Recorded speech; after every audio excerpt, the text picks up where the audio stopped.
These Isak rumours just keep getting worse and worse. Who's Newcastle going to be signing this summer? The first one through the door has been revealed, and a few new contracts for a few Toon players confirmed by the club this afternoon. Loads to get through in this afternoon's video on this fine Thursday, so smash a like and subscribe if you haven't already, people. And let's start off with these Isak rumours. Right, let's just get these out the way, because there's plenty to discuss. Get them out of the way. There's some team news as well and loads of other stuff. Isak swap deal with Darwin Nunez. Are you having an absolute laugh with me? I'd rather Charles Darwin than Darwin Nunez in replace of Isak. Oh, come on, this is getting beyond a joke now. The agenda, man.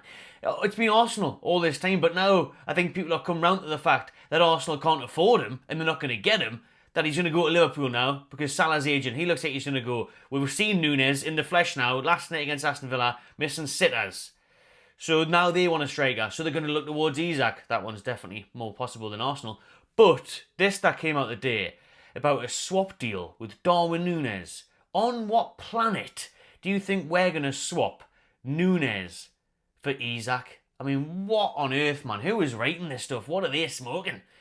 Must be something good. It's got to be some strong stuff, because this is outrageous. But don't know if it was going to be some money on top of this apparent swap with Isak, but I mean, it's just, it really is mental, isn't it? That there's actually publications saying this sort of crap. What a load of nonsense. And I've had Liverpool fans message me, and so I'll put it out there now, and I'll just quickly say it. Never going to happen in a million years. Not since bloody Charles Darwin was gone is this going to happen. No way. And listen, Isak this summer, it's going to be a debate for a while, but Darwin Nunez, I mean, Liverpool are mad not accepting that Saudi bid from him in January, because he is a dodgy player, isn't he? I wouldn't want him. Honestly, I would not want him. Really wouldn't. No way, Jose, would I want Nunez at my club. I'd rather Riviere came back. Maybe a stretch too far, but honestly, no. No to Nunez. Thank you very much. Anyways, let's move on from that absolute crap. And this is something I said in the podcast last night. Our first, you just go back and watch it. If you haven't seen it already, check it out. Live podcast every Wednesday at 6 o'clock. It's on Spotify, Apple, Google Podcasts. Also available on YouTube, the live show from last night. James Trafford would be our first signing this summer. And now this article from the Mail has came out and confirmed that. They're saying that he will complete his move from Burnley to the Toon this January.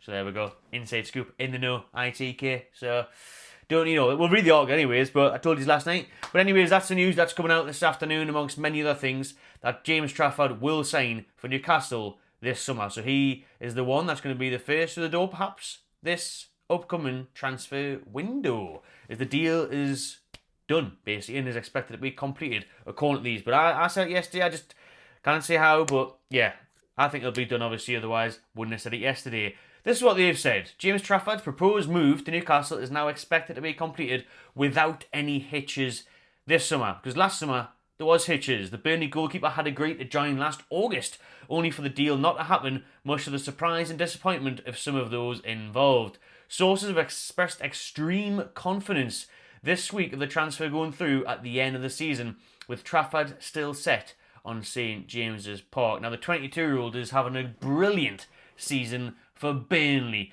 11-match run without conceding a goal. Wow, 11 games without conceding a goal for Trafford.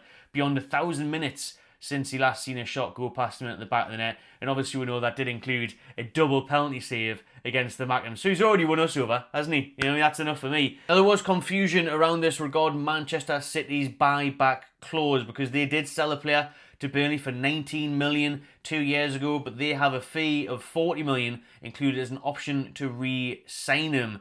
But sources have played down the possibility of that being an issue, and all roads lead to Tyneside, and that's regardless of Burnley getting promotion or not. They're currently third. I think it's 5 points behind Sheffield United. So even though he hasn't conceded a goal in 11 games, Burnley are obviously drawn a lot of games. So they could obviously still come up, whether that's the playoffs or automatic, but that's not going to matter. Apparently the deal at Newcastle is completed, and he will be signing for the Toon. Now, last summer it was only £16 million a fee. However, it's going to be more now, even though he's only got 2 years left to run on his contract. So what we're thinking, probably 23, 25 million maybe for Trafford tops.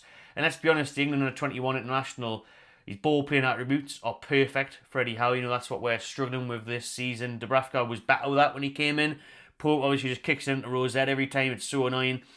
And sometimes Dubravka's decision making isn't on point. We've seen that for Man City last week, the first goal where he gets lobbed.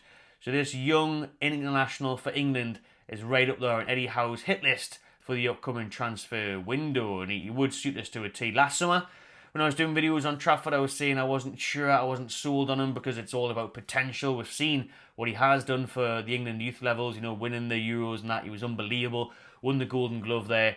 But now this season, he's really kicked on. Looks like he's maturing.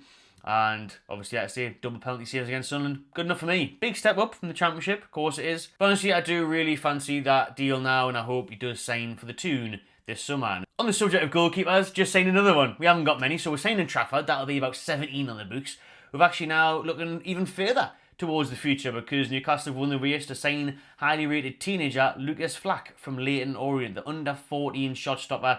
Joined the club this month and was thrown straight in for his debut this week against Arsenal. What a start of life it was in Newcastle's colours. So yeah, we've really beat a lot of people at his signature, top flight rivals, and he's already got off to a great start in black and white. So fair play to him. Injury news then ahead of this weekend's game. I'm also down the lane for that Carabao Cup final in just a few weeks' time now.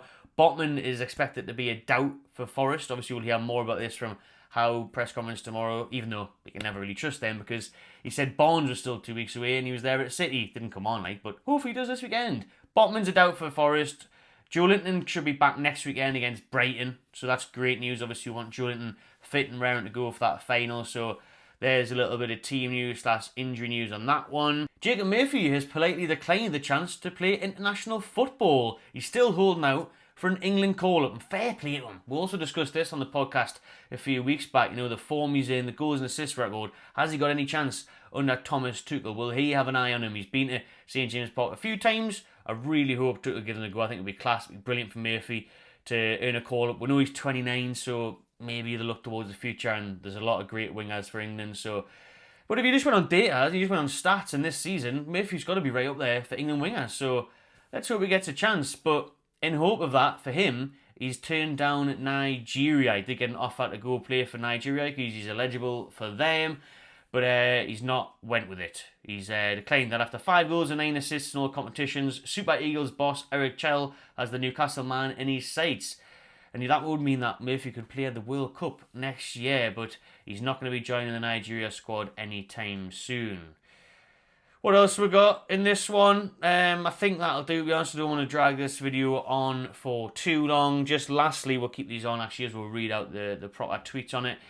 We know that there's been some contract extensions. It was leaked earlier that we are going to give new deals to Emil Kraft and Martin Dubravka. That has literally been confirmed in the last few minutes now. The club have announced Dubravka till 2026 and also Emil Kraft, both signing new deals. Howe on Dubravka said he's a high-quality goalkeeper, performed brilliantly for years. He stepped back in the team recently and performed very well, demonstrating his value with strong goalkeeping. And Howe also said this about Kraft and said that his experience, his versatility is vital at Newcastle, and he's the top professional day in, day out. And Mitchell also chipped in on that as well, our sporting director. Bigging up Kraft, bigging up Dubravka, saying that it made sense to sign them up. And listen, it does really for squad players, for depth, especially Kraft. I know Dubravka's done well lately, but if we're going to say another goalkeeper this summer, and we've already got fucking 55 of them. But, Kraft especially, I think, what a signing. What a signing back in 2018. So he's been at the club 5-6 years now. 18 or 19 was it, was signing from France, a bargain, and he right back, centre back, whenever he comes in, he does a solid job. I really like Kraft, or Krafu as he's called on the training ground, and fair play to him. He's earned that new contract. So those two are signed.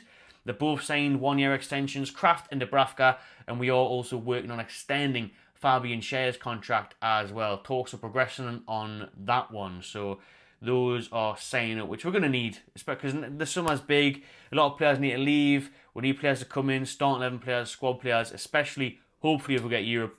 But those signing the deals, I'm fine with that, and it completely makes sense. It really does. I think that they're a no-brainer, those type of signings, those type of players. So you know what you're going to get. You're going to get performance, you're going to get effort, and I'm a fan of that as well. Yeah, let us know what you think of Trafford, though. Are you a fan of that deal? He's bound to be England's number one in the future, isn't he? So it's a house special once again with Hall, Livramento, Gordon, these type of players he's signing. Looking towards England's future three lions, the stars of the future for the country is what he's going for. But he does turn 23 this year, Trafford, so he is getting into it now, which is still young for a goalkeeper. But it's a smart move for me again, and it's 23 clean sheets in 32 championship games. That's outrageous. 23 clean sheets in 32 games. Phew. I like it. I like the look of that move now. The more and more I see it, the more and more I like it. Ball-playing goalkeeper that we need. Let us know what you think about the whole video. Cheers for watching, everyone. Subscribe to the Magpie Channel TV and enjoy yourself.